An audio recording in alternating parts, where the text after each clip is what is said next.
How to manage notifications on Shein app. Let's get started. Launch your Shein app. Make sure you have already logged into your account.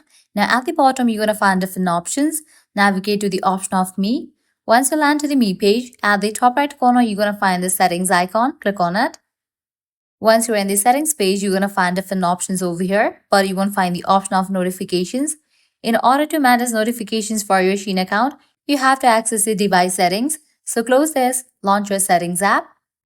Now scroll down, open this option notifications. Here you're going to find different apps. Head over to the app Shein, open it. Now from here you can easily manage notifications for your Shein account. Sounds, badges, likewise soap reviews. If you want to turn off notifications for Shein, you can toggle off for the option of allow notifications. Likewise, if you just want to customize other settings, you can do that from here. So this is how you can easily manage notifications on Shein account. If this video was helpful, don't forget to like, share and subscribe to our channel. Thanks for watching.